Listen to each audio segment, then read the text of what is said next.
I want to give you a piece of information that's really valuable. And it's this: the first hour of your day is the most valuable hour of your day. When you wake up in the morning and you have that first thought in your head, what am I going to do today?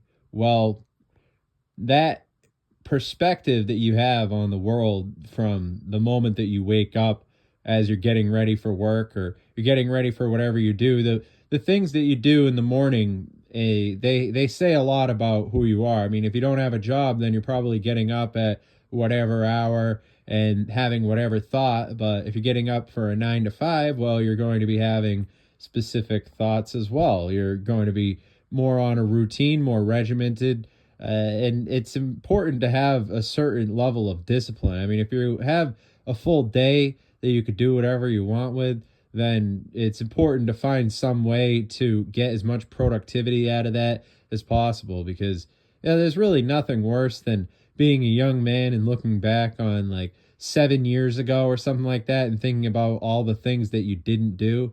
Now, you're probably pretty smart. If you're on the internet and you're looking for like a self-help sort of piece of information, then you found this video because you're on the internet searching for truth. And I really got to hand it to people who are on the internet trying to find ways to get self-development, and then you find these sort of like off the cuff sort of talks. So what I want to say, yeah, is like, the first hour of your day is like the most important part of your day, but then the next most important part of your day is, of course, the mundane, is the part of your day where some people approach this aspect of being an adult as like the part of your day where you shut off your brain.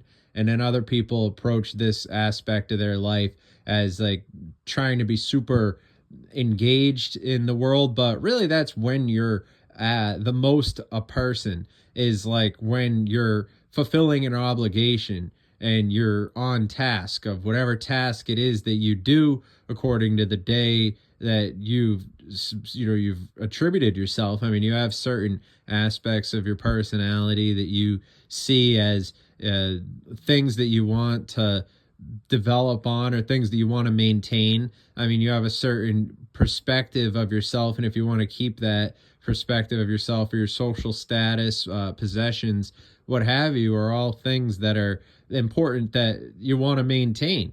And if you don't absorb yourself in a task that's repetitive to a certain extent, or at least able to what is it, like compress or sort of you want compounding interest on whatever aspects of your day that you're able to get going for yourself. And if you're unable to achieve this, then it really starts to stray down a different path now, doesn't it? Now, I'll relay to you a story about like a time when I was unemployed and I had plenty of time on my hands. And let me tell you something, like when you're unemployed and you have plenty of time on your hands, it seems like a gift in the beginning, because you still have the productivity and you're still your old self that you were from your job. But slowly but surely, as you're unemployed and you go through the motions of the day, and you succumb to laziness, and small incremental facets of yourself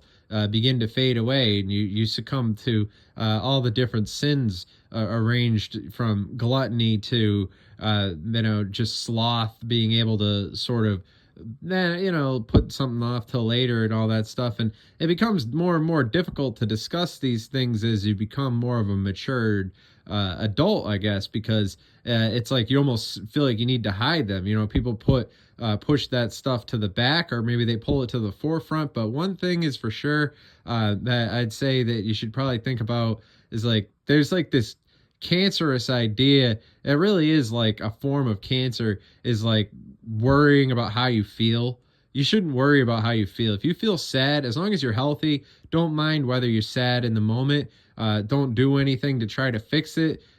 Just do what is the most productive thing, and then you'll find enjoyment in moving through your task, and sort of collect the good feelings and the bad feelings, as they come along. Well, that's my spiel, I suppose.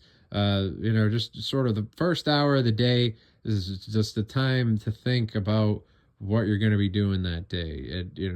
And of course, trying to be motivated and steadfast for the day to come.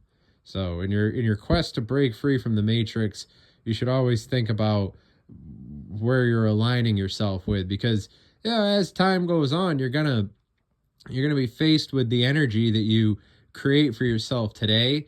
Well, that energy, you're gonna be inheriting that in the near future, and even the perspectives and demeanor that you maintain. Certain gifts that you could give yourself in the future are available for you right now in the present. So don't take from your future self. You want to give to your future self. You bargain with the present moment so that you can achieve great things in the future. But it all depends on where you set the bar as well. I mean, you could consider many things great things, but the things that are bad are easily definable. So keep that in mind. Now you're doing great, and I'll talk to you later.